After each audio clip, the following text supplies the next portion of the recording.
You well? I'm doing all right. I mean, it's a little strange because aside from going to the gym, I haven't left the house since we last spoke, and you've been to China since we last spoke. We haven't had a lot of contact lately. I feel like I've lost touch a bit, even by our standards. Yeah, you have been a world traveler, and I have been vastly more of a hermit than I normally am. I'm sporting like a real proper crazy person, scraggly beard at the moment. So it's like, yes, I've been very much like an indoor person. For work reasons, have you been on some work project that's been keeping you in, or? Yeah, mainly. I've just been sort of doubling down on a couple of projects that I want to finish. And then it's like, oh, my world narrows down to but this tiny slice of things. So yes, I have no sense of time. And in a weird way, feel like, didn't we just talk? And then I have to remember you've been on the other side of the world and back. Well, I'm home now. How's the veganism going? Well, perhaps we should talk about my trip to China, because that's where it was put to the test. Okay, if you think so. If China and veganism go hand in hand, let's do that. And again, like, I don't know how many times I have to tell you this, but I'm not going vegan. I'm trying to go vegetarian. You're going plant-based diet is what you're going. No, that's veganism. No, but the Reddit told me plant-based diet isn't a code for veganism. It's just a new way to talk about this. Well, I think it is code for veganism. I think it's code for veganism too. But it's because veganism has a new meaning. Veganism also seems to come with a whole bunch of ideologies and political beliefs that people don't want to be associated with. So, I can see how people can say plant-based is different to veganism, but it's only different if you think veganism means all those other things. Oh, okay. So your take on it is plant-based diet is veganism minus vegan politics? Yeah, and vegan personality, and veganism I think got sort of taken over by a certain type of person in the zeitgeist.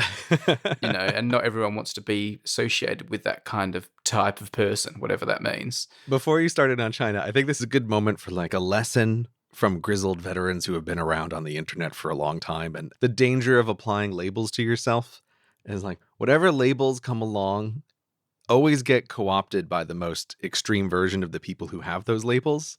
And then everybody else who feels like a normal person slowly exits and needs to find a new word.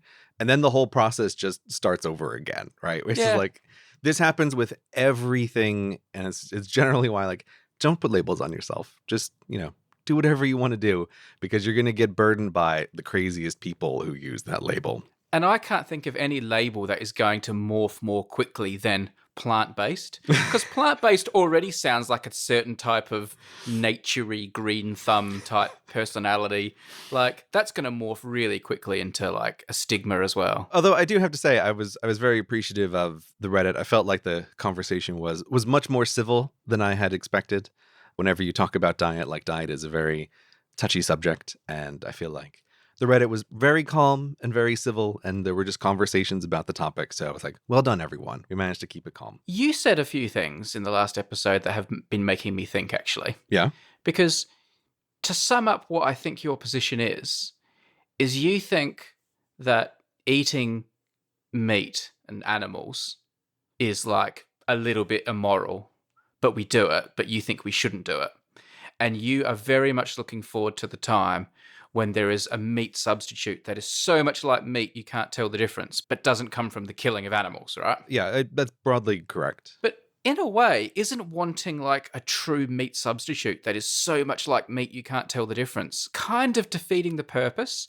Can you imagine if they created a resource, or you could argue maybe they have created these resources in video games, but they created a resource where you could go into a room and they had a simulated human that you could kill because you just wanted to kill people so much, but you knew it was bad to kill people. So they created these murder rooms all around London where you could go and experience the thrill of murdering a person without actually murdering a person.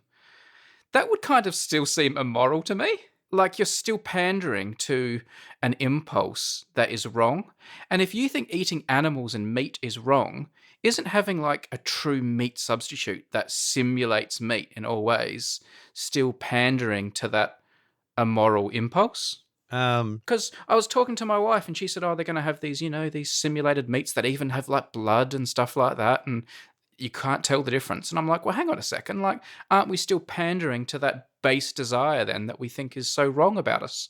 To amplify your point. The only reason I hesitated before about agreeing is that what I don't want is the like simulacrum that is created right now of meat, where like we have constructed a thing that isn't meat but is able to fool your mouth and taste buds so that it feels like meat. Hmm. My target, to make the morality of this more complicated, is muscle grown in a vat, like actual meat. Okay, yeah, which is almost like even worse. Like I'm trying to think about the murder room thing that you're saying, like, oh, Hmm. if there was a place where you could like experience the thrill of murder, right? But nobody is harmed. Is that bad? Yeah. I think all questions of morality come down to a question of suffering. Hmm. Like the moment you stray away from who or what is suffering, the questions of morality get much murkier. And Yeah. I think they tend to come down to like gut feelings of uncomfortableness that are not necessarily the same as a question of morality. So, Hmm. like, I think this came up when we talked about Westworld forever ago, that, you know, if a murder simulation room exists, like it's an incredible VR experience, Hmm. I don't think there's anything morally wrong with that.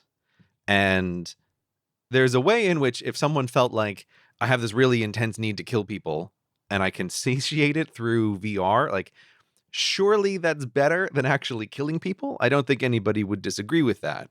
Yeah. But it doesn't change the fact that if you knew someone spent all of their free time in a VR murder room, you'd feel a little bit uncomfortable about that person. Yeah. But now this is like an orthogonal angle from, is it immoral?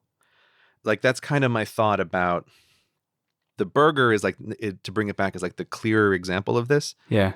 I don't think that the impulse to eat meat is intrinsically immoral.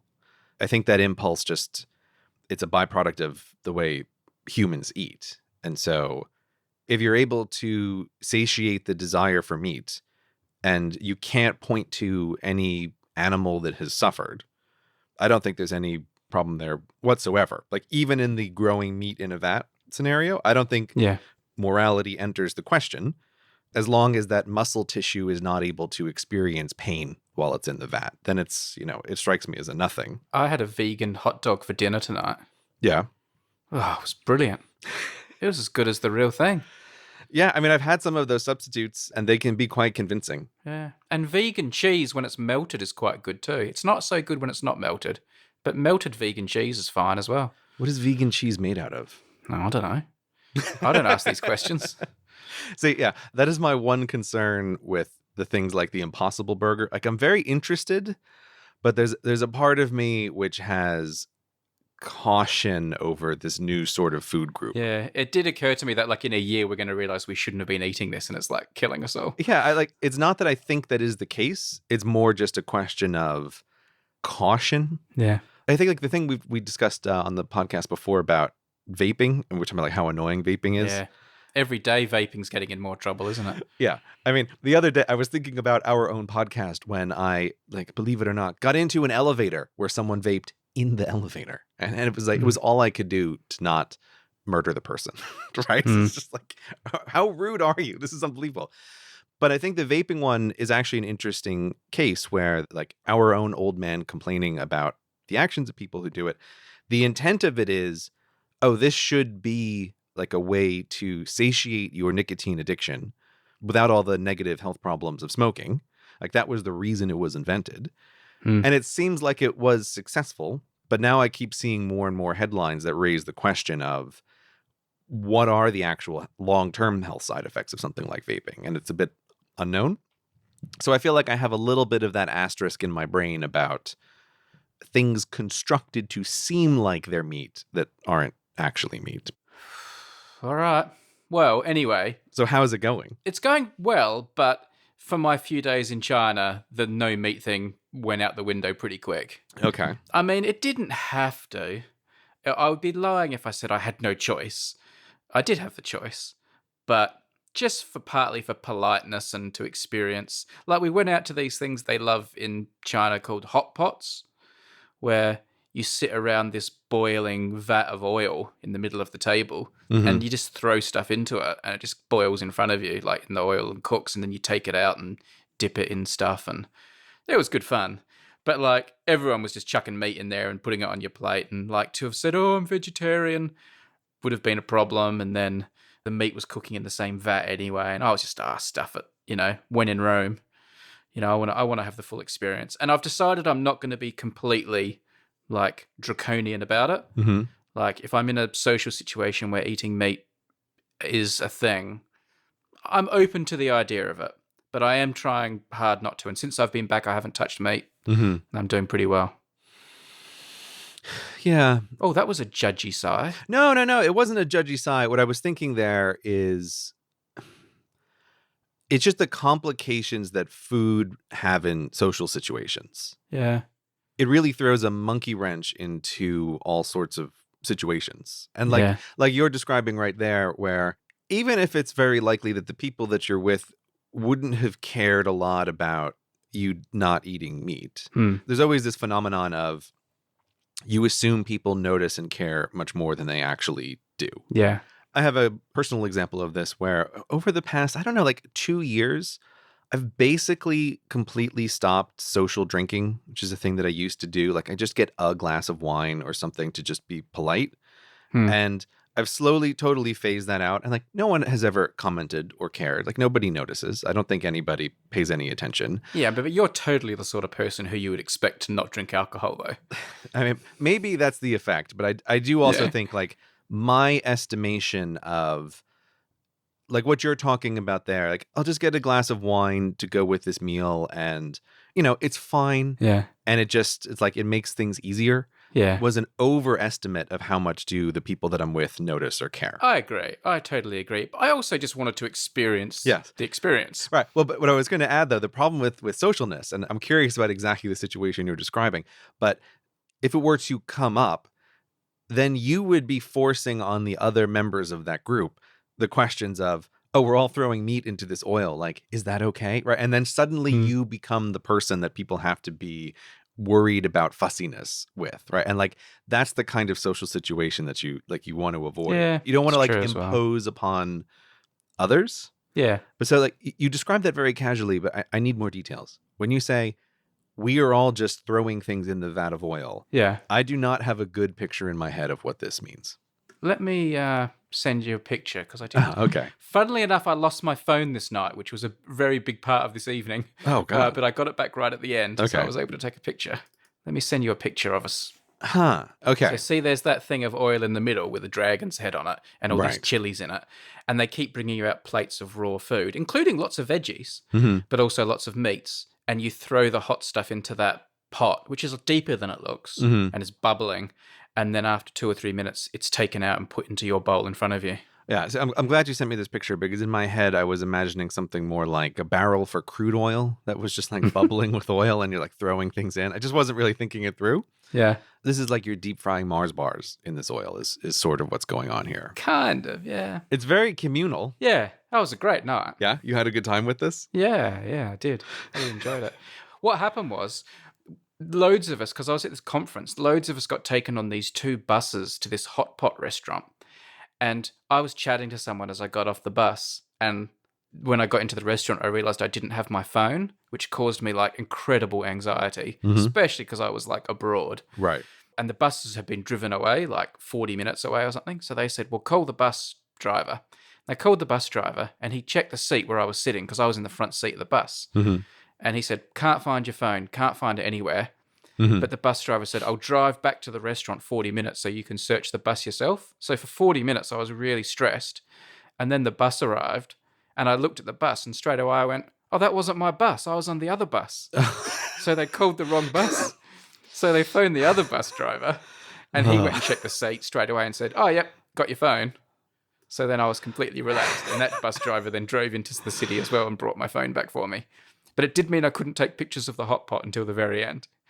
But also, I think like the anxiety about my phone, which was all consuming for like an hour to an hour and a half, was happening at the same time as this food situation. And I was just like, look, I'm just going to eat whatever's there, This can't be an issue as well. I'm not going to be stressed about my phone and food and everything. I was just like, give me the meat. Yeah, I mean, well, that's the other thing. At least this is what I find in life. something always has to give, right? You can't do everything to the maximum level that you always want to do. Like there's always Yeah. got to be a compromise on something, Yeah. and stress can break the food, right? You can't deal with Yeah. this at the same time, or like you're in Yeah. another country, you're with a group of people who you're trying to be friendly. Like you can't maintain everything all at once. Life is nothing but these trade-offs. So I think that's a totally valid pass on the veganism there. Oh, sorry, vegetarianism. Sorry, plant-based dietism. Nah, you're still getting it wrong, but I'm just going to let you go now. Vegetarianism. Vegetarianism, yeah. Okay. Let me see if I can send you this video. I want to show you what the hot pot looks like when it's boiling. I can't say it looks delicious, It was actually quite nice, but yeah. I can say it looks cool. Yeah, it was fun. It's also very China themed, as in Yes. the oil itself is red and gold. Right? It's not just the Yeah. dragon on the edge of the Yep. plate. It's like everything looks very China here. Well, it's because that outer ring of oil has got lots of chilies in it, and the inner ring hasn't got chilies in it. So it depends how hot you want your food. Ah, okay. That's why Yeah. that works. So anyway, I'll tell you one more China story because I think it will amuse you. Okay. So the main reason I was there was to give a talk. It was Mhm. like this high-level economics finance conference, which obviously I have no place at. But as part of the conference at the university, they do one like public talk. They have someone come and do a talk to university students and stuff that runs in parallel. So I was sort of the speaker that was going to come and talk to students about something interesting, economics undergrad students. So I was talking about number file and making videos and stuff. So this was a university event that you were invited to? Yes, it was a big economics university in a city called Chengdu. Mm-hmm. So I actually had to give my talk the day I arrived. I arrived at like 5 a.m. and I had to give my talk in the afternoon. But it was fine. I'd slept all the flight and I was there to give my talk. And I was taken to the building where I was doing my talk. So I turned up at the building Mm-hmm. and there's this big sign out the front, like announcing my talk. And it was massive. It was like the size of a house with this big sign announcing that I was giving this talk. And like it was way more important than I realized. Is that the title of the talk as you gave it, or is that a translation of the like I love numbers, Brady Harron? That's the titles I gave it, except I used a heart emoji because I was hoping they would use the heart emoji, but they turned it into love. I told them I wanted the emoji because I wanted a talk to have an emoji in the title, but that was obviously too much. It's a very professional sounding talk. I love numbers, Brady Harron. Exactly. And if you look down at the bottom of that picture I sent you, if you can get enough size, they have like a little description of who I am. But it's just been copy and pasted from Wikipedia. And obviously, like whoever did it didn't know where sentences started and ended, and it just cuts off mid-sentence. The most notable being periodic videos and number file, full stop. Brady's videos, the end. So anyway, so I was like, oh, wow, this looks really lovely. And then I went inside and the theater, like the auditorium where I was doing it, had this incredible screen that was like, it was incredible. In fact, I can show you a picture of that too. I thought, oh, is it going to be some poxy little PowerPoint projector and it's going to be a real struggle? And I turned up and it was incredible. I mean, I haven't been to China in a long time, but my understanding is modern China does things big. I mean, look how big the sign is. They have to be putting you in a gigantic auditorium with a sign that big. Anyway, that's by the by. The thing that was interesting was before my talk, I was told half an hour before the talk, someone wants to meet you. Like people are going to meet you who are like, the teachers or the bosses or something. So I thought, I'm giving a talk to the students. Obviously, a few of the lecturers are going to come down beforehand and do the niceties and shake my hand and say thank you for coming, all that. So half an hour before the talk, I'm waiting around. And this woman comes down and introduces herself. And she says, oh, I'm the interpreter. And I'm like, oh, wow, an interpreter. Oh, fair enough. I guess, some people don't speak English. It's fair enough. Mm-hmm. And then a couple of minutes later, this little entourage arrives. And I'm like, what's going on here? And then I was taken into this like green room, this side room behind the lecture theatre. And there were these 2 sofas that had been set up. And between the 2 sofas was like a little coffee table with nameplates, a nameplate that said Brady Harron and a nameplate that said someone's name in Chinese. Okay. And a little tea set and drinks and things. And then I sat down next to my nameplate, and this other chap who was like the vice president of the university or something sat down next to the other one. And then all these video cameras and cameras came into the room and set up. and started filming us, really professional, and all this little entourage and people were all around, like behind the scenes watching. And then like this official discussion began where he was speaking in Chinese. We are greatly honored to have you here and stuff. And then it was all being interpreted for me. And it was just like one of those like world summits where like presidents meet for the cameras. And like, I suddenly felt like I was on the international stage and everything I said had to be really important. And I was like, I'm just there in like jeans and a t-shirt. I'm so confused. You didn't know that this was going to happen? Like, No. I was just like shepherded into this room and it started, have a look at this picture. You look a little taken aback in that photograph, Brady. I'm not going to lie. You look a little bit like a man who's been surprised. And I'm having to say, oh, it's a great honor to be here and thank you for, and like, this went on for half an hour. I mean, in the end, we kind of like, after about 10 or 15 minutes, because every time you speak, it feels like it has to be, because it's going through an interpreter, right? It feels like it has to be this really important thing you're saying. Like everything has to be this grand gesture. And they'd read about me that I'd like been to, you know, the Himalayas and made videos at Mount Everest and stuff. So they were talking to me like I was this man who'd conquered Everest and international traveler and stuff like that. Not only is he a tremendous athlete, but he's also a doctor of philosophy. Yes, like I can imagine quite easily how this is going. But I mean, by the end of it, like there was a bit of a rapport and there was a bit of a joke that we didn't speak each other's language and like we were laughing a bit and it was all fine. But for the first 10, 15 minutes, it was like those moments, you know, where someone like a taxi driver turns up at the BBC and they make a mistake and they accidentally put him on air because they think he's an expert. It happened at the BBC a few years ago. This taxi driver got ushered into a studio and was introduced as a world expert on politics live on air. And he was like, whoa, I'm just the taxi driver. And he hardly spoke English. I felt like that. I felt like there was some mistake and they thought I was like, you know, the Prime Minister of the UK or something. It's very strange. That's a strange experience. And it seems odd to me that you weren't prepped ahead of time. Like I sort of wonder, like, do you have any idea what that's going to be used for? Oh, I'd probably like, you know, their in-house corporate stuff and all that. But I mean, I didn't mind. It was just like a really surreal experience. What is the difficulty level of having a conversation through a translator? Because that seems to me impossible. High. Especially my sort of conversation where it's all about like, you know, telling a yarn and building up to a joke and stuff like that. Oh, I didn't think of that. Right. So you have to break it up into like 3 or 4 pieces and decide where to break the chapters off for the interpreter because you don't want to give them too much at once. Yeah. Yes. I didn't think of that. But yeah, I feel like your personableness perhaps is lost in translation. Well, in the end, it won through because we were joking and he was making jokes about the fact he couldn't speak English and I couldn't speak Chinese. And we were like, you know, there was a bit of a gag.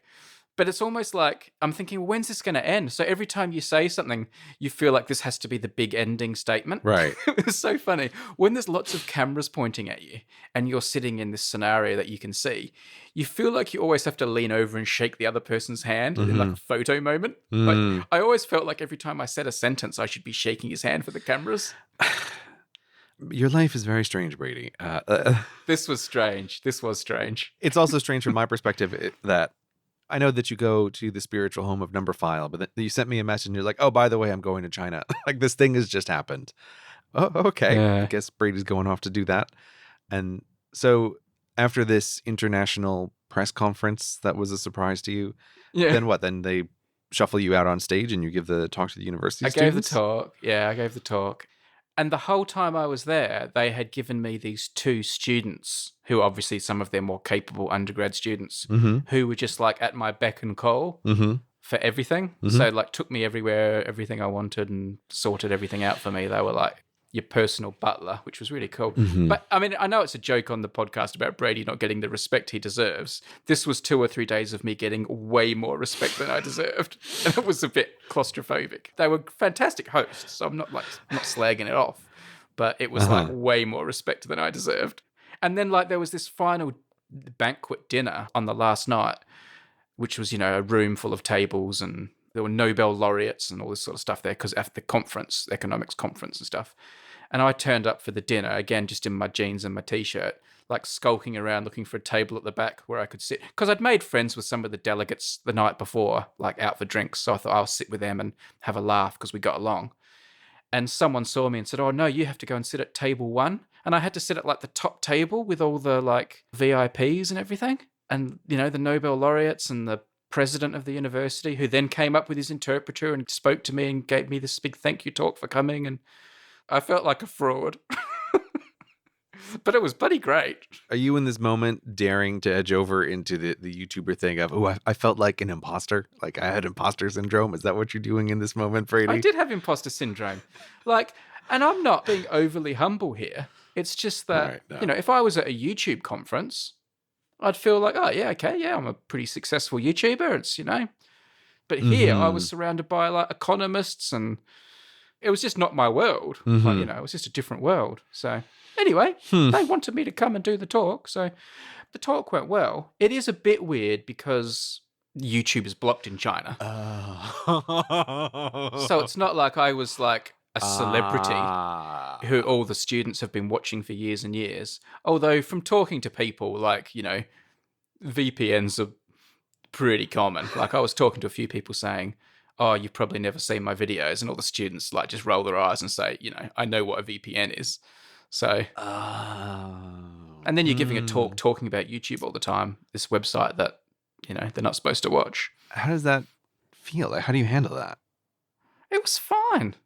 Like when I sort of was saying on social media, I'm in China, everyone's all like, oh, China, China. And like, yeah, China's got some issues that people don't agree with, but I wasn't hanging out with the Chinese government. I was hanging out with a bunch of cool people, students and economists and stuff. It was great. I tell you what, the Chengdu Panda Park, unbelievable.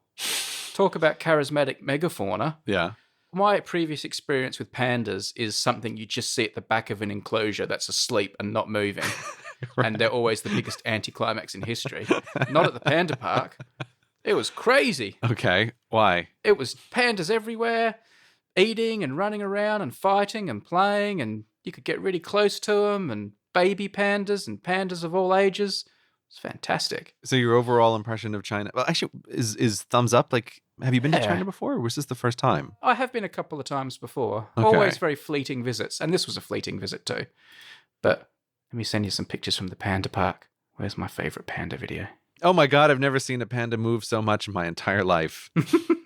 Oh, and I see you brought some hot stoppers to China as well. Yes. Were there some Chinese hot stop drops? Yes, my hosts were the recipients of some hot stoppers. Did you give them to the recipients, or did you have to hide them somewhere in Panda Land and then let them know where they were? I just gave them. No. I wasn't going to go clandestine dropping things around the place in China. Ah, okay. All right. When you're the only non-Chinese person within 100 miles. I like your panda hat there. Yeah. I had to get those panda ears as soon as everyone in the Panda Park was wearing those panda ears. And I was like, I'm getting me some of them. Right. Well, you would have stood out without the panda ears. Yeah. If you didn't have panda ears, everyone would have laughed at you. So you have to get the panda ears. Yeah. I don't mean to go back to it, but I do find it very interesting, the idea that you are a professional YouTuber giving a talk that revolves around YouTube in a country where YouTube is blocked. It's just weird, even if the students are like, LOL, it's trivial to circumvent, and I've totally watched your whole back catalog. I mean, I'm not going to weigh into the politics of China. Like, there's a million things you could say about that, most of which I'm very ill-informed about. But the message that I was trying to get across to all these, future economists and undergraduate students was communicate your work, share with the world your work. It's really interesting. I've been doing it using this online video platform for the last 10 years with some success. And maybe it's something you want to think about too. You've got your own video platforms you can use. Get the word out. Don't just sit in your ivory towers and do economics. Share with the world some of the amazing stuff you're doing. And, question and answers at the end, some of them were saying, oh, I'd like to make online videos about economics. What would you suggest? How do I do this and that? So I think there are parallels to be drawn and lessons to be learned from the experiences. I'm interested in like the positive experience you have on this trip, because I'm aware that in the last year, I feel like on the the map that I have on my wall, where I have crossed off enormous swatches of the world and entire continents, I feel like I have felt my pen hovering over China. As you mean, as in places you're unwilling to go? Yeah, places I'm unwilling to go. And also being very aware that if I cross out China, the world of places I will travel to is now very small. Like China is the last big area left that I could possibly not have crossed off. So you've crossed off Australia and New Zealand and stuff. No, Australia and New Zealand are fine. They're still there. You've crossed off South America, haven't you? Yeah, all of South America. Look, basically, it's are you North America? Are you the European Union? Are you New Zealand, Australia? Are you Japan? And previously, like China was still on that list, but I feel the marker coming down. And fair enough. It's also just interesting because it has been relatively recent. Probably about 8 months ago, there was a thing that happened where there was a possibility of me going to China for a project, and it just sort of didn't work out. And at the time, I didn't give it a second thought. Whereas now I'm very aware, like if the same situation had come up, I don't know what my response would be, but I could say that I would, like, I'd hesitate. I don't know if I'm being too cautious there. I mean, one of the things I find most noticeable about China, and everyone says this before you go, and I always dismiss it and say, surely, it can't be like that. But it is amazing how unfar English takes you. Really? Like, I was given people who spoke English to look after me. Mm-hmm. But like, I stayed at the best hotel in the city, and this hotel was impressive. This was probably one of the best hotels I've ever stayed in for luxury and niceness and opulence and stuff. It was really good. Mm-hmm. And the English there of all the staff was terrible. And when you go out and walk in the city, I went for a couple of walks on my own just to have get a feel for the place. There's nothing written in English anywhere. Even in a touristy part of town, and no one speaks English in the shops. I went into a Starbucks and couldn't order anything. I went into a KFC at one point and couldn't get anything done. Like English, they just couldn't give two hoots. And it also feels like that language barrier is quite high. Of the difficulty of communication between Mandarin and English is going to be a lot higher than if you're in a German town and they don't speak English. It's like, yeah, but you could probably try to work your way around it, or at least have some kind of communication. Yeah. Whereas that seems like you have a much bigger gulf between the two participants of the conversation. Yeah. You are really at sea in terms of your language in China. But that's part of the interestingness of travel, is being out of your depth. But it's interesting that you found that to actually be the case. I can't say that I'm surprised by that piece of information. I was surprised in the hotel. I thought in a hotel, like, to get a job there, you would have to be able to have some English. Same in Starbucks, like wherever you are in the world, it feels like if you go into those big American multinationals, that's the one place you feel like you're going to be able to order a drink or, get some food or something, because, they'll employ people who speak a bit of English. But in China, it was not the case. And I mean, I'm sure it's a different experience if you go to Shanghai and Beijing, and I want to see more of China. I really liked it. I was very nervous going into the country because I'd come from America, where I'd been filming and making podcasts and videos. Right. I was like laden down with electronic recording equipment. So I thought, am I going to go into the country and they're going to like see all these cameras and microphones and think I'm some undercover BBC journalist? Because, you Google me and BBC comes up within 5 seconds. Right. And it's caused me problems in Russia, as I think we've discussed before. Yeah. But no, I mean, this is the second time I've gone into China with a whole bunch of camera equipment, and no, it's fine, nothing.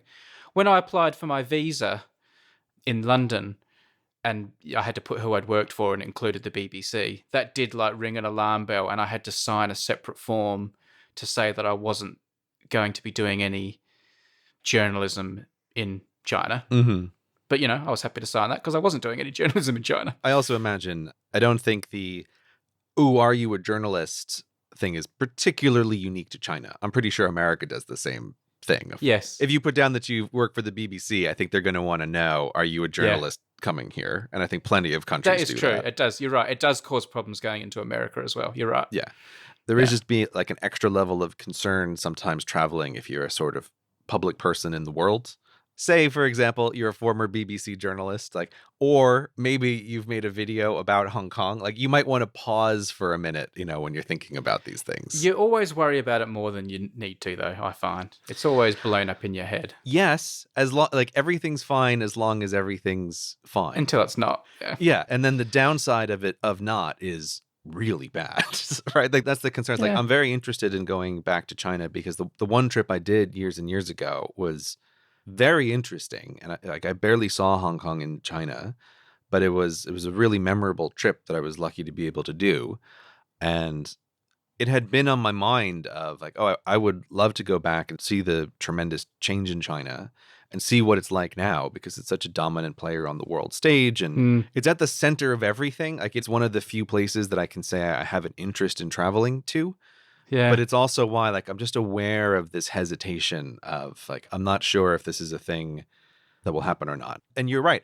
I may be wrong, but the risk reward calculation in my head is hard to account for. And you are a bit of a worrier. I'm not a bit of a worrier. I'm just thinking about it. You are. No, Brady, I don't think it's fair to say that if you made a video about how Hong Kong is a country, you might want to pause for a moment before you think about like your travel into China.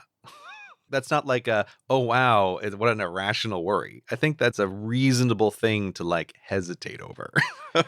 The other thing that really struck me while I was there was there were these trucks driving down the street that were blowing all this watery mist into the air, Mhm. like behind them in this huge plume. And all over the city were these little poles, these like 20-foot high poles, like reaching into the air, like all along the streets and through the gardens and that, with just like this fine mist of water being blown out the top. And I couldn't figure out what they were. And I eventually, asked a few questions and someone told me. And it's because there's so much construction happening in China and, in Chengdu, that they're just putting water into the air all the time to damp down the dust in the air. And I was at one of the buildings where everyone was getting on their bicycles after work, and everyone who was getting on their bicycle had to spend a good minute or two completely dusting down the bicycle, because leaving a bicycle out in the open for 8 hours resulted in it being absolutely caked in dust because of all the construction sites and the construction everywhere. Everything's dusty because there's so much building going on everywhere. That is also impressive and brachially terrifying. Yeah. But man, that doesn't sound like it, like an environment you really want to be breathing in a bunch. I'm glad they're doing something to get all the dust out of the air, but oof. Yeah. Yeah.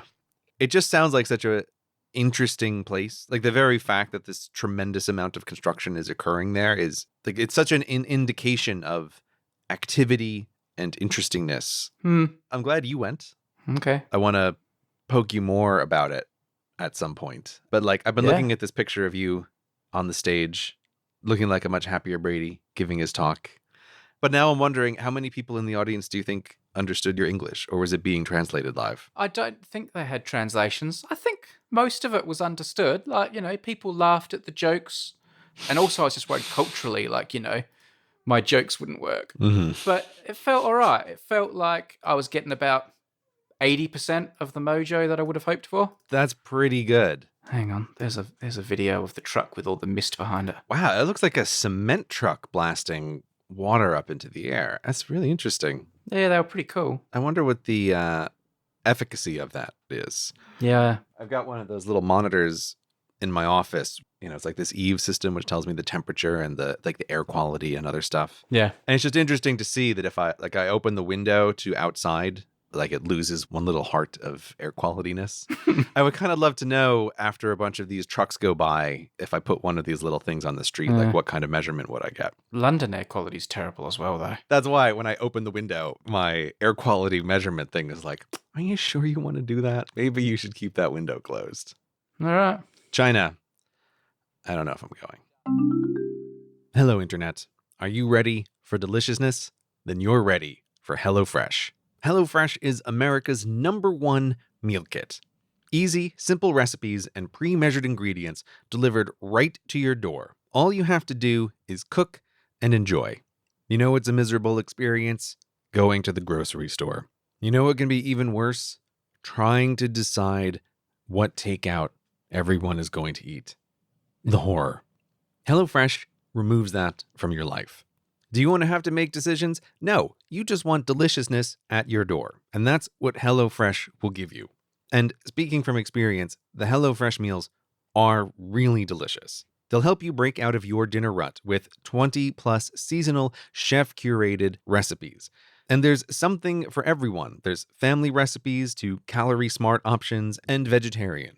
It's always going to be something delicious.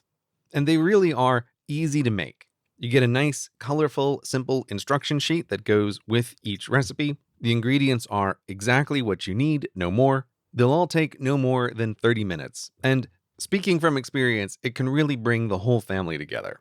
Everyone I know who has tried HelloFresh has said it is genuinely life-changing. So why don't you try it? Get 9 free meals with HelloFresh by going to hellofresh.com/HelloInternet9 and using code HelloInternet9. So that's hellofresh.com/HelloInternet9 to get 9 free meals with HelloFresh. Go give them a try, and thanks to HelloFresh for supporting the show. I have a little bit of feedback from the last episode where we were talking about how people think. Do people think in the first person? Do people think in the third person? Man, people love talking about that on the Reddit. Yeah, they do. Do you have any impression from that before I say anything? Because like you've hit upon something. No, just my impression was, God, people love this subject. Yeah. I was too overwhelmed to come up with any kind of consensus or anything. I was just amazed how responsive people were to it. Yeah. So there's something about the responsiveness that like raises slight suspicions. It gives people an unfalsifiable way to talk about how they're interesting.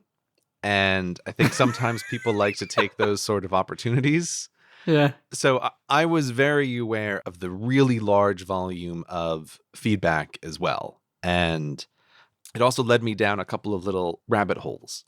So one of the things that came up is, I was asking again, like, I want some brain science about people in MRI machines, reading books or thinking about things, and it got completely derailed by a whole conversation about like how people visualize things at all. And the number one piece of feedback directed at me was, "Oh, Gray, I've listened to the podcast and you must have anaphantasia."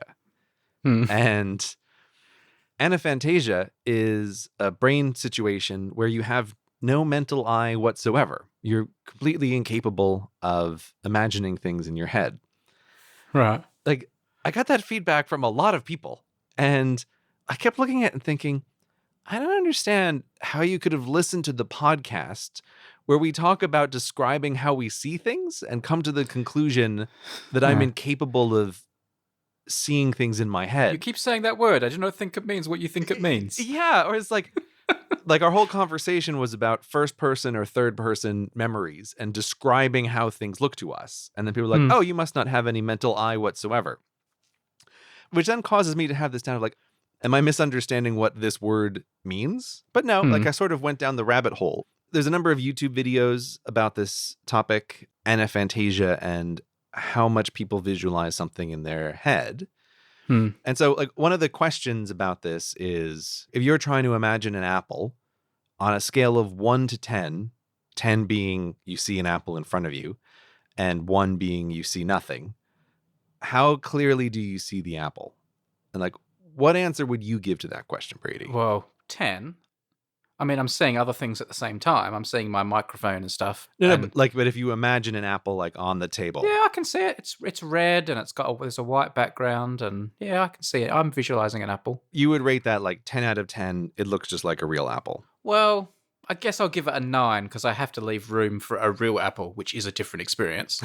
Okay, but your description is it's very close. Yeah. So that's interesting because like on that scale, I would probably rate it like a 4. What's the problem? What's stopping it getting a higher score?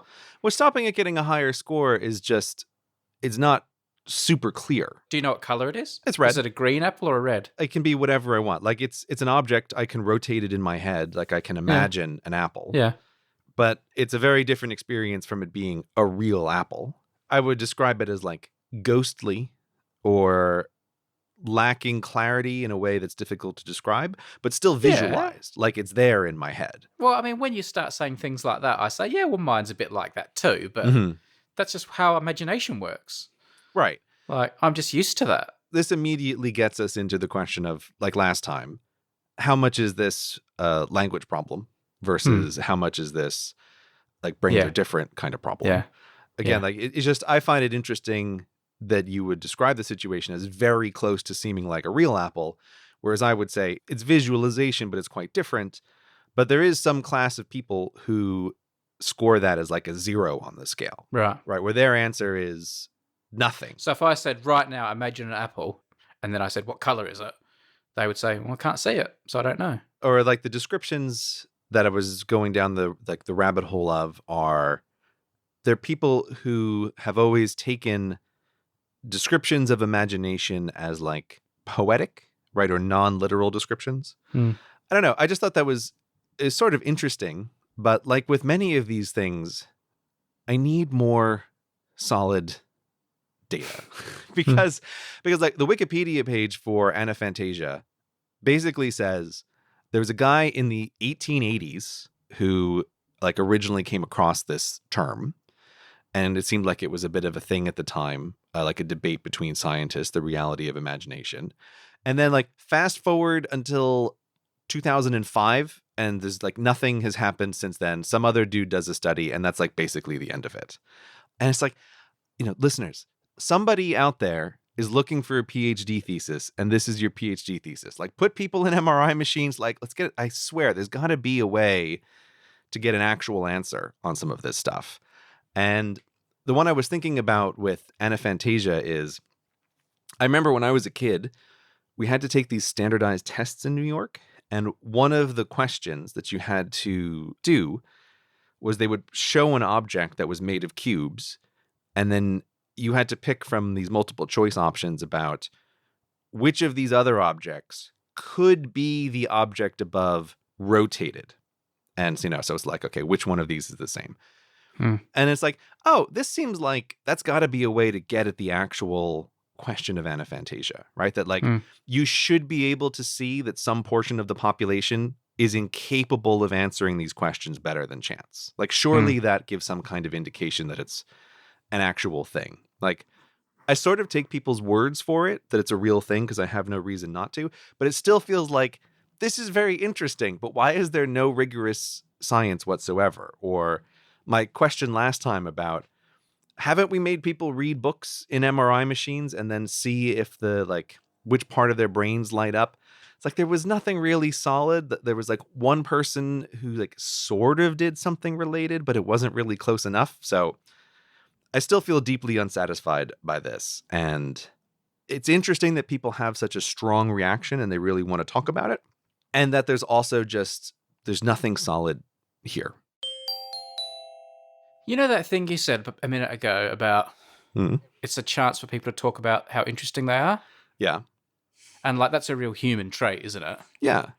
Do you think the boom of podcasts is playing into this? What do you mean? Because like having a podcast now is like just crazy. It's like almost having a Twitter handle, it seems.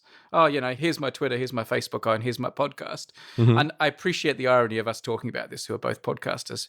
But it seems like as podcasts are getting more mainstream and easy to make and popular, like when blogs took off. Yeah, I don't know. The blog thing is interesting because the blog world, my take on it is, with a few exceptions, that's an ecosystem that has mostly collapsed. Yeah. There are some blogs that are still that like survive that comet from space, which I guess was YouTube. I don't exactly know. It was like when Google Reader died, like all the millions of things that existed in that ecosystem all went with it. I like that comet from space killed all the blogs.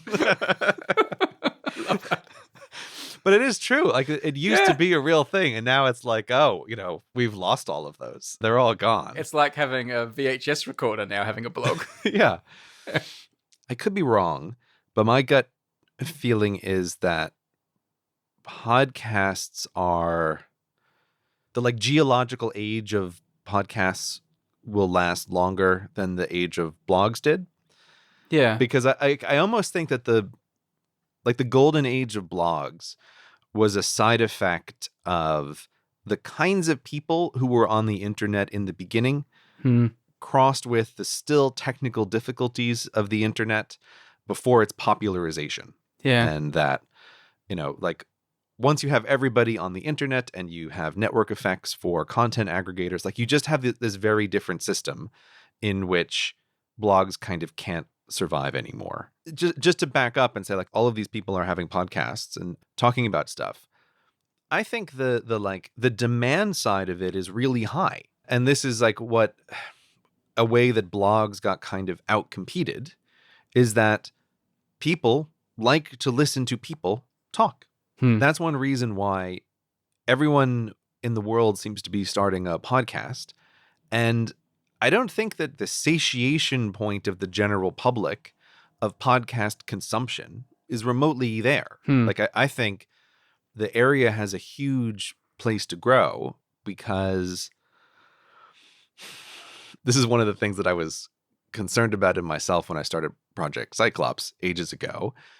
But I do think lots of people's lives actually have a lot of space that podcasts can fit into. And people like listening to people talk. That's part of what being human is. It's like, oh, let me have some company while I'm washing the dishes or cleaning the house or while I'm driving to work or whatever. What about the sustainability of it though, Gray? Like, for example, I don't follow many people on Twitter. Like, what do I follow? 180 people on Twitter. If only 40 of them had a podcast, it would already be absolutely impossible for me to listen to all their podcasts, right? So is it going to get to a point where if too many people have podcasts and it all gets so fragmented, that's great, it's great for the listener, but will it get to a point where it's really hard to make a sustainable podcast and then you have to stop doing it? Like, I don't know. I haven't thought about this before. It's just coming into my head now.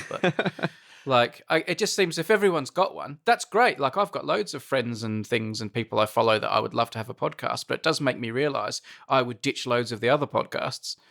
And if we all start ditching all our podcasts, like, will there be no room for sustainable ones? I don't know. This strikes me as a little bit like a conversation of, oh, there's so many channels on TV. How can they all exist? Right. Yeah. It's like, I think the demand for entertainment Yeah. is vast. Like is a vast, almost unfillable ocean of content. It's not just that the demand is vast, but it's also the preferences of people. And so I really do find it funny. Like sometimes I'll log on to, like, I'm looking for something to watch. Like, it's the evening time and like I want to watch something. And being in this funny phenomenon of I have more at my fingertips than the whole of the human race has ever known. And I can't find something that I actually want to watch, right? It's like, it's also the things that people like. So, the YouTube channels or the documentary series that I watch or like the shows on Netflix or whatever, it's like, if you like them, they can never produce enough for you. So it really strikes me that like the human demand for entertainment and the entertainment market is a thing that I feel like I didn't understand how almost limitless this market really is. That like the demand for entertainment is astounding. And there's a weird way in which I've kind of thought about this almost as a tremendous achievement of human civilization, that like this much leisure time can even exist in the world is like baffling. Yeah. Yeah. It's absolutely baffling. So you're pretty comfortable about the state of the podcasts? Yeah, I don't think there's anything to worry about. I mean, as a general statement, I'm always happy when technical barriers get reduced. Yeah. So that if someone wants to make a YouTube channel, it's easier now than it was years ago. And if somebody wants to make a podcast, it's easier now than it was years ago. You wouldn't think so, listening to the start of every phone conversation we have trying to set up this thing.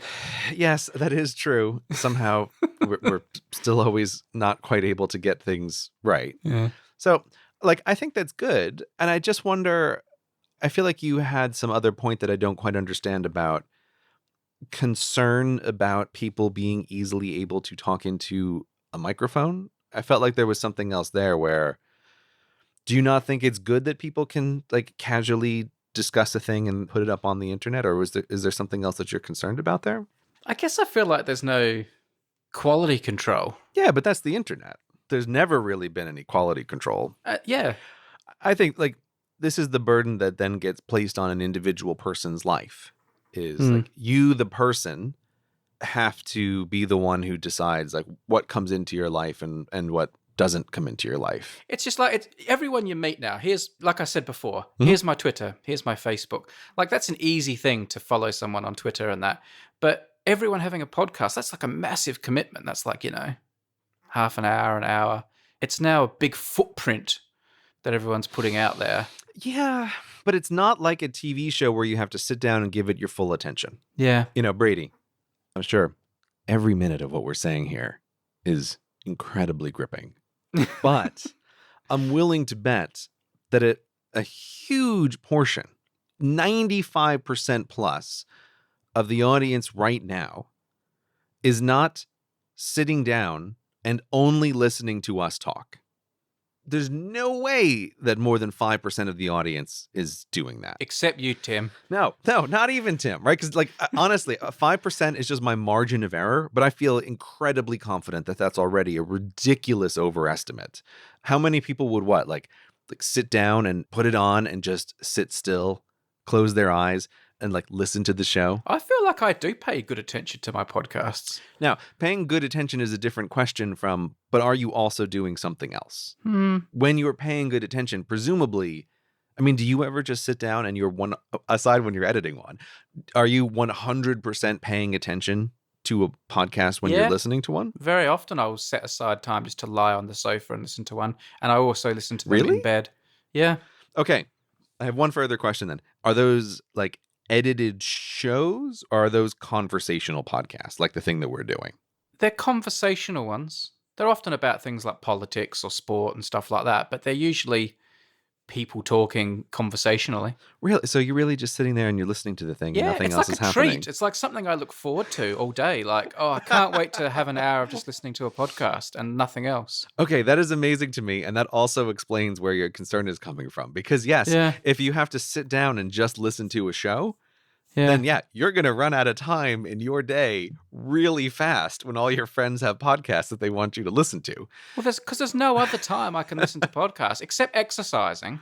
Mm-hmm. Like, all other time, because most of my time I'm editing videos or filming videos. Right. So, my ears are otherwise engaged. Yeah, I just think my experience, of course, is the reverse. I don't think I've ever listened to a podcast while not also engaged in some other activity. What other activity can you do while listening to a podcast?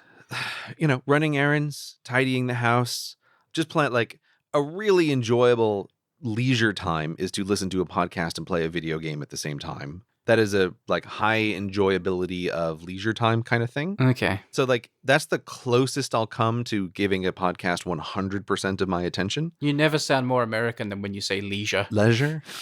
my leisure time? Leisure time. Yeah. But that is the closest I can think of to paying 100% attention. Otherwise, I almost always combine it with some activity that just doesn't require me to listen. I'm cleaning up files on my computer, or I'm going through something else. I cannot imagine just sitting down on the couch and listening. But that's why you're worried about the world running out of time, because there's too many podcasts, is because you're sitting on the couch nice and comfy, listening to a show with your full attention. Hey everyone, are you using Backblaze to back up your computer? Even as I speak now, my computer's silently and constantly keeping itself backed up to the cloud. It means peace of mind for me in case something terrible happens here at home. Backblaze gives you unlimited cloud backup for Macs and PCs for just $5 a month. One handy thing about it is that you can grab individual files remotely if you're out on the road. But the big thing, of course, is in the event of a catastrophe, you can download everything back to your computer from the cloud, or they'll send you an encrypted drive overnight via FedEx. So if something goes wrong, you're safe. I was reminded just how much I love Backblaze recently because, as you might know, I've been on the road for a few weeks, and that meant my computer at home was switched off. Sure enough, after a couple of weeks, I got a reminder email from Backblaze telling me there'd been nothing going on for a while, no backups. Is everything alright? Of course, everything was alright. There wasn't supposed to be any backups. My computer was switched off. But it was a nice reminder to me that if anything ever goes wrong and that background link between my computer and Backblaze happens to fail or not be there, I'll be told about it. Another reason to sleep easy at night. I know that Backblaze has me covered. Thanks, guys. If you want to give them a try, go to backblaze.com/hellointernet. I'll say that again, backblaze.com/Hello Internet. That means if you do use Backblaze, they'll know you came from here and they'll think nice things about us here at Hello Internet. Get onto it, people. You never know when your digital day of reckoning will come, and you don't want to lose all those zeros and ones. Thank you, Backblaze, for supporting Hello Internet. And thanks for backing up my computer. Since we were just talking about media, have you watched any of the Apple TV shows that have just come out? No, it's completely passed me by. I know Jennifer Aniston's been in the news. Oh, and Reese Witherspoon. Have they got some show? But Yeah. that's all I know. Apple's gotten into the Netflix game of making their own TV shows, and it's just come out this month. But here's the thing. I don't have any questions for you about the actual shows. Here's the meta thing. Apple seems to have decided that we're going to go back in time to like 1999, and they're releasing their shows on a weekly basis. Right. So instead of like Netflix does, hey, here's a new season of the show you've been waiting for, and you can watch the whole thing at whatever pace you think is appropriate. Yeah. You have to watch it on a weekly basis. You have to wait for the next episode to come out. What are they doing? Is this because Tim Cook's in charge? What makes you say that? He's so old-fashioned seeming to me.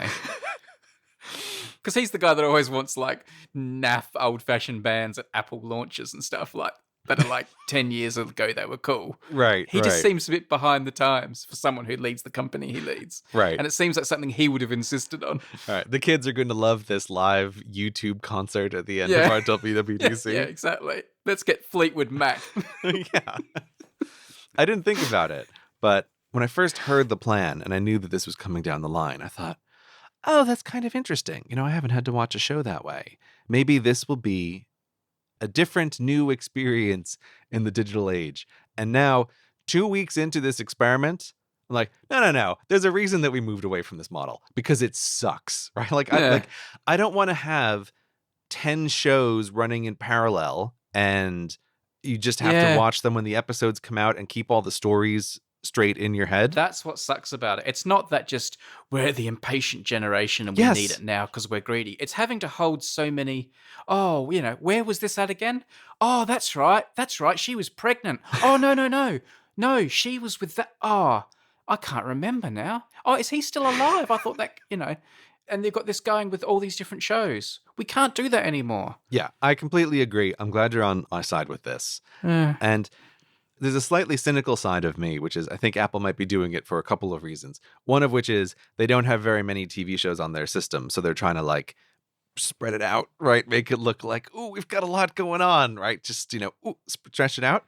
Yeah. But the other thing I realized about why I absolutely cannot abide by this policy of shows coming out on a weekly basis is because I think it also allows mediocre shows to trick you into watching them longer because of this like gap, right? Where if you're just binging through a show, it becomes very clear like, oh, I don't actually care, right? Like I'm on episode 3 and I'm just like, I'm not interested anymore and I don't care. And I think there's something about like spreading things out weekly, like that just allows a mediocre show to sort of hold you more because you like forget the details and then every episode sort of restarts up the whole story. So yeah, anyway, this is like my paper cut of I'm furious with this. I don't want to go back to a world where shows are coming out spread out over time. It's like full seasons or nothing. That's what I want out of the world. Are any of the shows any good? They're okay. Yeah. I haven't watched the one that you would probably like the most, which is about space. So I can't give you that one. But they're fine, not amazing. They're not terrible. They're fine. But that's also why I'm aware that like the weekliness of them is like holding me longer than I think it would have otherwise if I was just binging through them. So yeah. I am getting a bit frustrated by the number of streaming services that I feel like I'm going to have to sign up to just for like one show or something. Like it's, Like I think this new Star Wars Mandalorian one looks like it'll be pretty good. Am I going to have to buy the Disney one for that?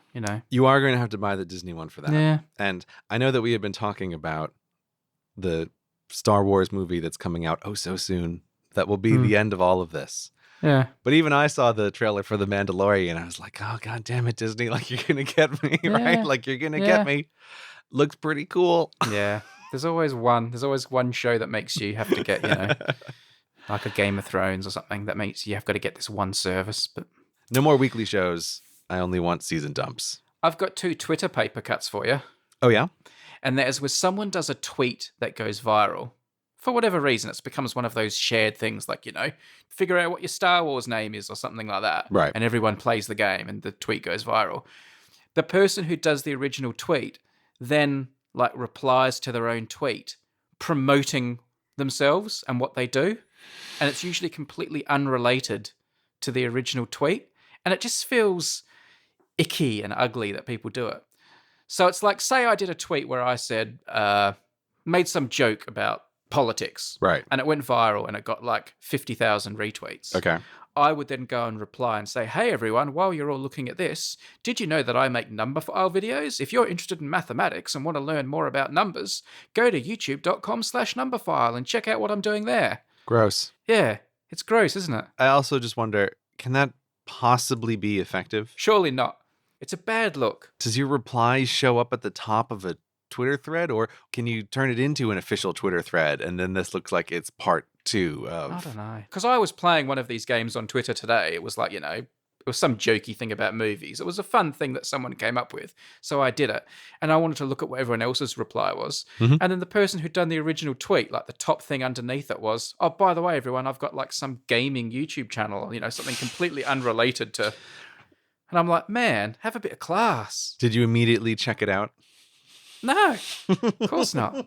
But it made me think, that's just not a good look. It's not for Twitter, but one of the things that is my version of this, where I always feel like, come on, guy, just be classy, is on Reddit, if someone makes a really good joke, you can sort of tip them with Reddit Gold, which gives them some extra features on the site.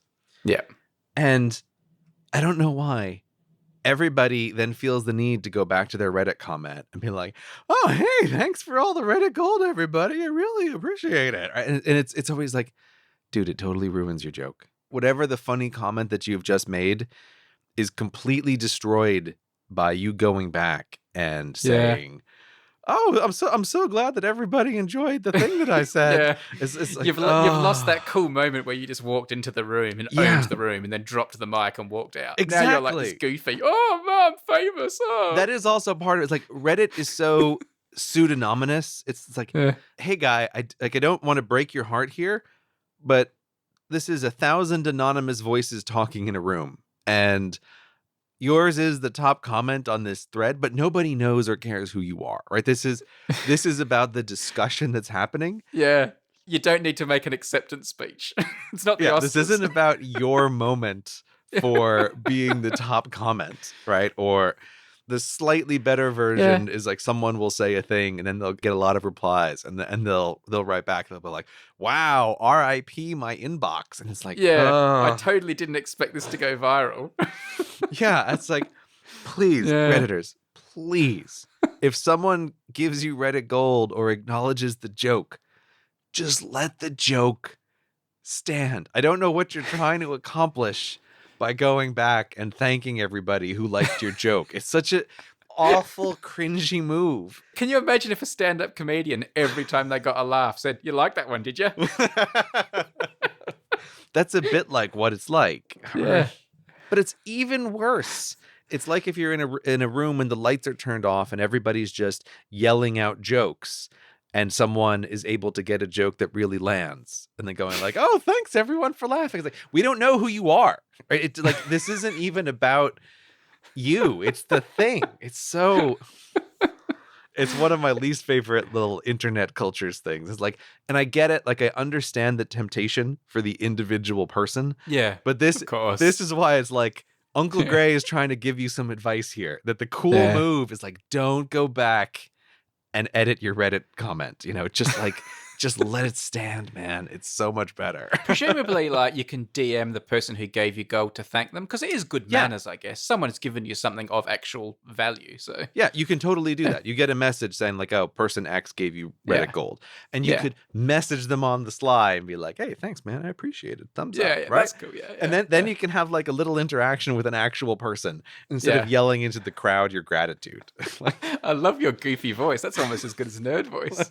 I like how it's just sort of slightly breaking. Like, it's obviously someone who's like a teenager. Thanks, everyone.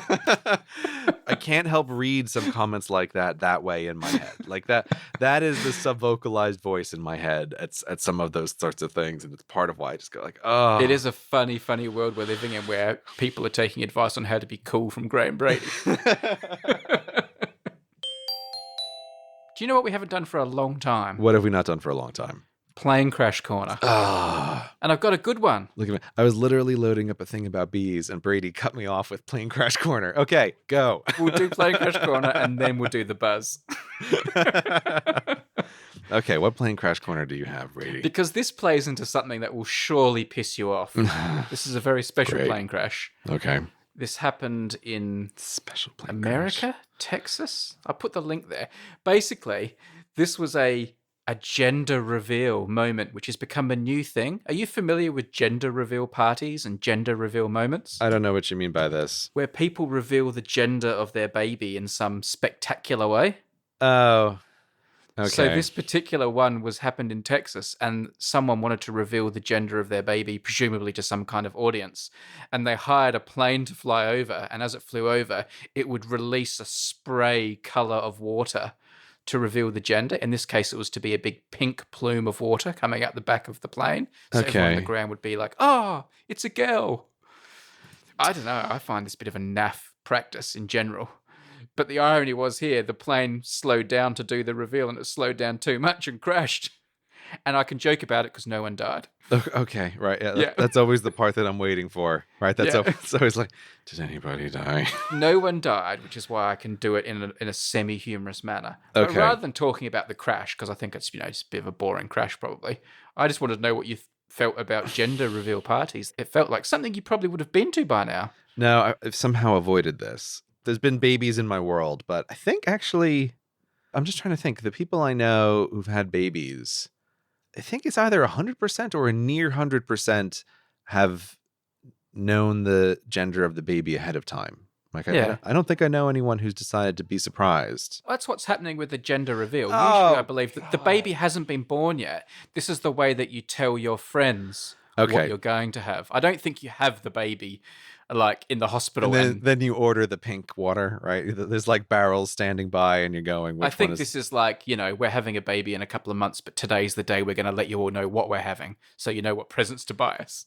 Oh, God, I'm having such a hard time understanding this whole concept, right? So again, I'm assuming this is the baby announcement, but you're saying this is a whole separate attention-seeking event that parents can have about the fact that they're having a baby. Yeah. This is a separate one. Okay. So it'd be like, I'm having a baby in a couple of months. Let's all meet in the park on Thursday and look at the chimney on my house. And if pink smoke comes out, it means we're having a girl. And if blue smoke comes out, we're having a boy. There's actually if you Google it, there's quite a long history now of people having disasters when they do this. Mm-hmm. I'm just reading this article here. In Iowa in October, a 56-year-old grandmother was killed when a device meant to shoot out colored powder exploded instead.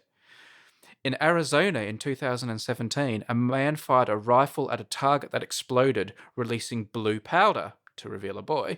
It also started a wildfire that burned 73 square miles of Forest Service land, and the man was ordered to pay nearly $8 million in restitution. Oh, Jesus, okay. This is an expensive baby. These baby reveals are perilous. I mean, I don't know. Careful what you say, Gray. You may be invited to one next week. Yeah, no, I know. Like, this is the danger of having a podcast, right? Where you're just talking into a microphone and then you say something and then people hold it against you for forever. Tomorrow, one of your good friends calls you and says, oh, we had a $50,000 gender reveal party. This has totally passed me by. So this is the first time I've come across this. Yeah. And it seems... And look, I sneaked into a plane crash corner. You did. Yeah. It seems like unnecessary attention seeking, maybe Yeah. is the way I would carefully put it. Especially the bigger of an event that you want to have, like hiring a plane to dump 350 gallons of pink water on people. That seems like maybe it's much more about you than it is about your baby. It's not exactly like your wife getting a text message and turning to you and saying, "Oh, Sandy and Bill are having a girl." Yes, I was going to say, that is how the gender of babies has been revealed to me 100% of the time, Yeah. secondhand through text message, right? And then like, a few months later, you're shown a black and white grainy picture where you have to pretend that you can acknowledge there's a penis there that clearly you can't see. Yeah. Like again, I'm trying to back up and think about this from a society-wide perspective, because nobody in person is going to tell you your gender reveal party for your baby is ridiculous. Yeah. That's not going to happen, because we as a society, we all agree that no matter what anybody says about their baby, there's nothing but positivity that can come out as a response. Yeah. Right? Where it's like, doesn't matter what it is. You'd be like, great, there's going to be this party where we're going to tell you if it's a boy or a girl. And if someone was having a baby and they told me about it, I'd be like, wow, that sounds amazing. Yeah. We as a society have like fixed all of the responses to be 100% positive. There's no room for this. I have to admit, if I was at the party too, I think I may get a little bit excited by it. That's because you like surprises, Brady. You know, that's because you like fun and parties and all the rest of it. But yeah, so it just feels like this is a thing that can escalate forever because there's never any negative feedback. And also, it will get to a point where there's a pressure. Oh my goodness, you're not having a gender reveal party. You're not a good parent. Yes, that's true. That's true. Yeah. You don't love your baby. If there's one thing parents like to do, it's shame other parents. That's true. Yeah, 100%. I have to say, though, like, as silly as it is, I think one of my favorite traditions in all of culture is the way that they reveal they've elected a pope with black or white smoke at the Vatican. Like, I love that. I think that's one of my fascinations. What do you love about it? It just tickles my brain. Like, I just think it's cool. And I remember around the time they elected one of the popes was also around the time there was an election in the UK. And the Sun newspaper, right before an election, would have a tradition of like revealing which party they were going to support, like throw their support behind in the election. And this year they did it. They had like a board meeting where they decided which party they were going to support. And then they put smoke out the top of a chimney at their like newspaper office. And it was like red smoke or blue smoke, depending on which party they decided to support. And I thought that was quite clever of them. Like, is it going to be Labour or the Conservatives? Oh, it's the blue smoke. It's the Conservatives. I feel like you must have done a periodic videos at some point about how to make the black or white smoke. Yes. Okay, we did do that. Okay, you have done that? We used the exact recipe they used at the Vatican. Okay, I have to watch that one because I remember when I made my video about how the Pope is elected. Yeah. This is like one of the pieces of information in it. And I remember having to decide to, you know, like sometimes when you're making something, you come across these moments. Every single article will use a phrase like, they burn the votes clean, and it's like, oh, and that gets you white smoke, or they don't burn them clean and you get black smoke, something like that. And this is always one of these things where if you're researching a topic, you sometimes come across these phrases that you realize like, it's not really an explanation. And everybody uses the exact same phrasing. And that always like starts to throw up my radar of like, what does this mean? Right. Or like, what's behind this? But I remember whenever I was making that video, I thought, I don't have time to investigate this, right? Like, I'm just going to use the exact same phrase everybody else is using, and I can't get on a tangent here about what exactly does this mean. So I will have to investigate your video to find out the answer to that, because it's been on my mind ever since. This episode of Hello Internet is brought to you in part by Ting. Ting is a different kind of mobile carrier. Rather than just charging you a flat fee every month, with Ting, you pay a simple and fair price for the talk, text, and data that you've actually used. Use less, pay less. It's that simple. Think about the way you use your phone. You're probably around Wi-Fi almost 80-90% of the time that you're using your phone. You're not using your cell phone data then, so why pay for it? With Ting, you don't have to. Ting offers nationwide LTE coverage on 2 networks, so the phone you already own will likely work with Ting. Just grab a SIM card from the Ting shop and you're good to go. And the more phones you use with Ting, the less you pay per phone because usage is shared across all your devices, and you can always bring your current phone number to Ting. Make the smarter choice for mobile and get $25 off your phone bill if you go to hi.ting.com. That's hi.ting.com to let them know that you came from Hello Internet. That gets you all signed up with Ting, and it gets you $25 off your phone bill. And since the average Ting bill is just $23 a month per phone, that's essentially a month of free service by using hi.ting.com. Thanks to Ting for helping people save on their mobile phone bills and for supporting Hello Internet. hi.ting.com. Talk to me about bees. What's the buzz? So, you have a plane crash corner that's not about plane crashes, and I have a buzz that's not about bees. So Right. this is perfect. So there was a thing making the rounds on Reddit, which everybody in the world sent me, which is a link to the Bees Act of 1980 in the UK. This is one of these like fun facts that goes around. I can't believe no one has sent it to me to show you. I think that shows how effective I've been with muting every single person who has ever said, can you show this to Gray? Because if you've ever sent me a tweet saying you need to show this to Gray, you have been muted by me. And I think maybe I've done that so effectively that now, like, repeat offenders aren't getting through. So this is a thing that popped up on Reddit as like one of these fun facts. And so the fact as described is that like authorities in the UK are allowed to enter any home or any vehicle if there is suspicion of foreign bees in the domicile. Ah. All right. And so, of course, this catches my attention. I think, oh, this is interesting. But as so often these things are, looking into it, very quickly it reveals, oh, this isn't remotely what people think it is. Yes, if you just read this one part of the Bees Act of 1980, then it sounds like any authorized person is allowed to enter anywhere if they think that there are foreign bees. But the real question is, what does it mean to become authorized? Which then is a much less interesting question. And it's like, Right. oh, yes, there's this whole process, but it's not like a police officer can walk by your house and he goes, I think I heard some buzzing in there. Yeah. But it doesn't sound like domestic bees. Yeah. I don't need a warrant. And they can just knock on your door and come in and be like, do you have any foreign bees in here? And they're like, oh, no. And in the background, you hear like, le buzz, Yeah. right? And it's like, okay, you're in trouble. Yeah. So this is like one of these things on the internet where it's like, oh, people now get a fact in their head and it will just exist for forever. And it doesn't seem to be the case. But this isn't about the bees. What this actually is about is like, I have tremendous frustration at legal language. And I don't understand why legal language is written in the way that it is. And I'm particularly bothered about this because just the other day, I was trying to make my way through the founding document for the state of Rhode Island.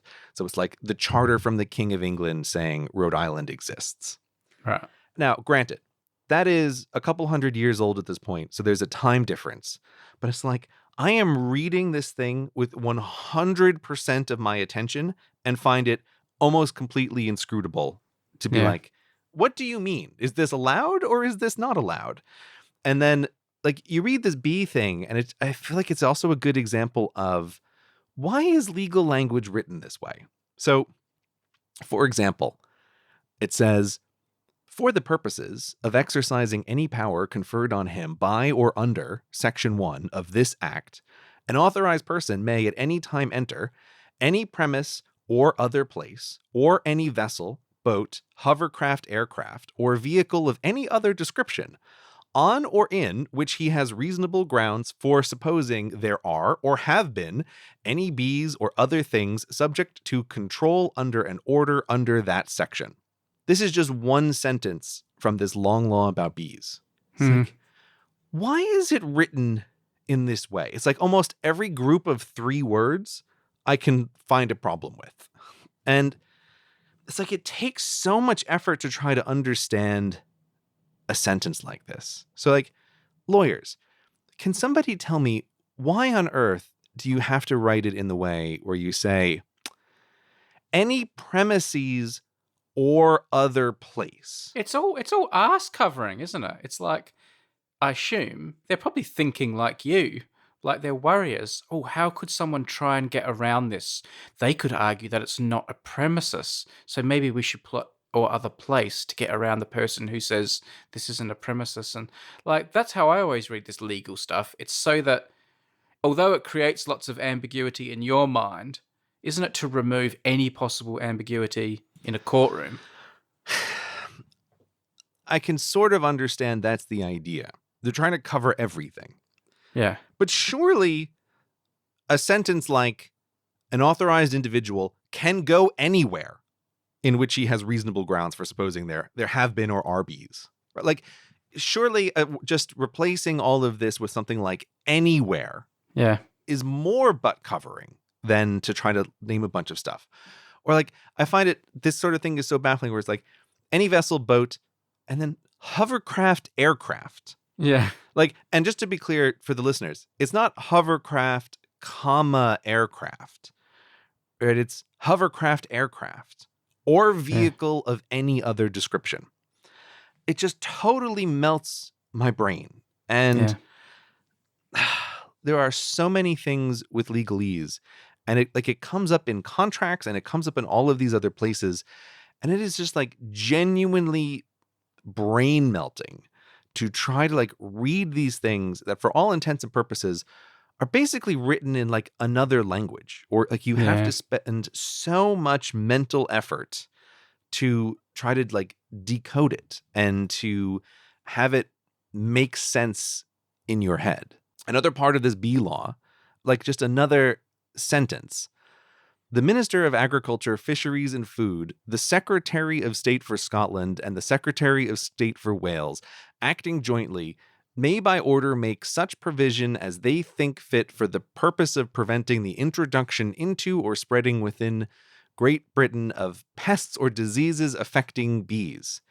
And it's like, there's gotta be a simpler way to say that sentence. Like, why? It's so wordy. Like, it's so hard to understand. And I was looking up some stuff related to like legalese, just out of sheer annoyance. And there's like a Wikipedia article on legalese that mentions things that like, it just didn't even occur to me. But like things that happen in legalese is, this one's my personal annoyance here, is the combining of many words that mean the same thing. Yeah. Phrases like null and void, fit and proper, care and attention, terms and conditions, controversy or claim, cease and desist. Why? Why do you have to say cease and desist? Like these two words mean the same thing. Do you buy into the sort of cliched argument that things like legal documents and accountancy and that is made deliberately complicated so that normal people can't do it, and it sort of keeps self-sustaining for the professions? I don't know how much to buy into an argument like that, right? Like this depends on how much do you want to catch me as being cynical. Yeah. And so I don't think it's an intentional thing. So like I've worked with lawyers when you have to get contracts written up. And one of the services that a lawyer can provide is, hey, here's some edge cases that you might not have thought about. You know, you working in this business or like you have a contract with this other person. Here's some things that like happen sometimes that we just want to like set up ahead of time what should happen. But I'm always kind of astounded by how what strikes me as like the normal conversation is then turned into a document that I cannot understand. Yeah. Right? Yeah. And it's like, I can never quite understand, like, how do we go from normal conversation to document that I guess I just like take your word for it that this document says what we said in the conversation. Yeah. You know, like I don't feel like I'm like a really dumb person here, but like I cannot read these things in the way that it's written. I don't think it's on purpose to keep the jobs around. I don't know. It's just like I'm expressing this frustration with the way documents are written, and I don't understand why does it have to be this way? Why can't it be simpler? And just like this bizarre situation we are in the world where they're like these arcane priests who create these legal documents that, like, let's be real, no normal person can read and understand. Hmm. And unlike many other technical language, which I think is necessary. So like I was thinking in comparison, like you've got physics and engineering, and there's plenty of technical language in physics and engineering that when you're writing about something in physics, it's not scrutable to the outside person. Like in a way, it doesn't matter because it's communication between professionals. But like contracts and the law, I feel like need to be held to a different standard. Yeah, when you're doing some work and someone says, I'll send you a contract, make sure you read it before you sign it. I feel like laughing in their face. Like, what good is reading the contract going to do me? Yeah. Like, I could spend a week reading it and I won't understand it. Yeah. There's an example that I like to use from physics, which is if you're a lay person reading something that's written about physics, you can come across a paragraph that you think you understand because it uses words like energy, work, and force. And you have an idea in your head of what those words mean. But it doesn't even cross your mind to realize that those words have different meanings in this context. Right? And so, like, even if we start from the place of, oh, I can understand all the words in this document, it doesn't mean that I know them as they're being used as like in the technical sense. I think these things are literally non-understandable. And these are laws that are just supposed to like affect people in the world. It's such a weird situation. And I don't think that makes lawyers smart that they can do that. I think it makes them dumb. What do you mean? Like, if they were so smart, they would write documents that we could all understand. Do you fall on the cynical side then? Like, do you think this is to keep a job, or you use the word crutch there? What do you think causes this? I think a lot of it is tradition and like an inertia to change and make things better. And it's just veered off on the wrong course, and it's just going further and further off course. And it doesn't get changed because of the old-fashionedness of the industry. So you think it's like a historical way of writing that's just very hard to budge. And it's become so isolated, like it's on an island, that it's becoming more and more non-understandable.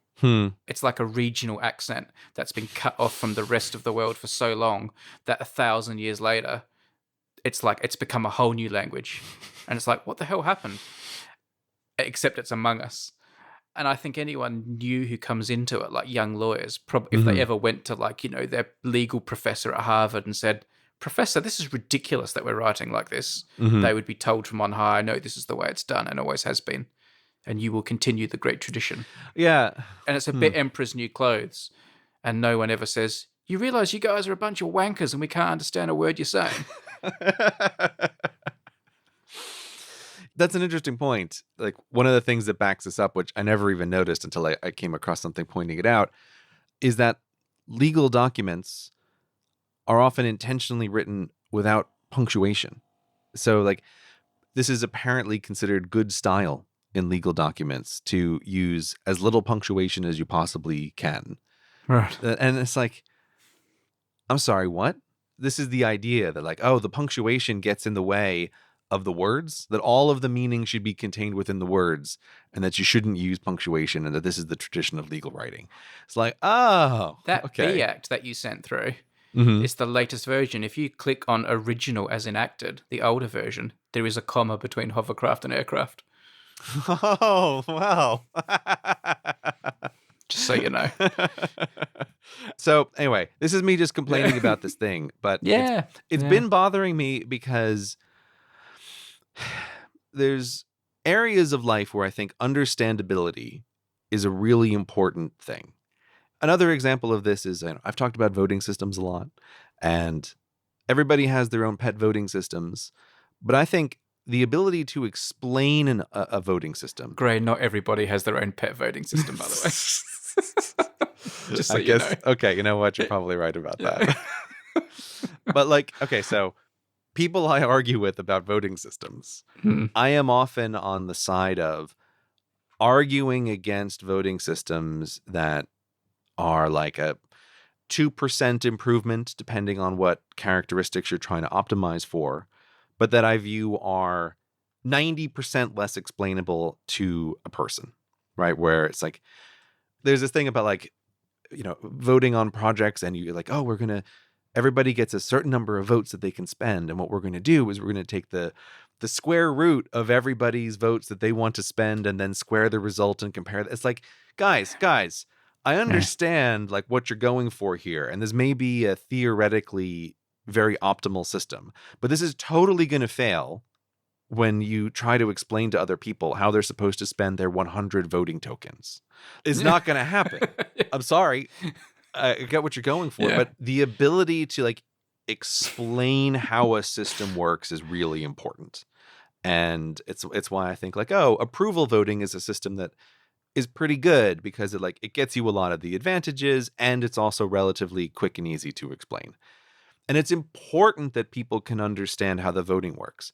And it's just been really getting under my skin about laws and contracts and terms of service that like, I think these are all the same thing, where it really matters that people can understand what these things mean. And there's like, this lie of society that we all pretend that people can possibly understand the laws as passed, or can possibly understand how the contracts are written, or can even attempt to read terms of service that they're agreeing to. Yeah. And then a company gets to say like, oh yeah, no, you agreed to that. And it's like, it's very unfair. Yeah, I think it's really wrong. It's like a tool of obfuscation that shouldn't be used. That if other important things in public life were this difficult to understand, people would be angry about it and like revolt against it. But this sort of stuff is just like accepted as it is, and we all just go along with it. And I'm furious about it. Yeah, if you had to understand the terms and conditions of Netflix before you could give them the money, everything would change, wouldn't it? But it's bloody easy to give them your subscription money. Yeah. Yeah, you know what? That's a good point. Like if people had to take a test that proved they actually understood what they agreed to. Yeah, it's just very frustrating. And so this has been my like bugbear for a while, and now here it is on internet. Like, hello internet, me just complaining about this stuff. All right. Well, job done. Job done.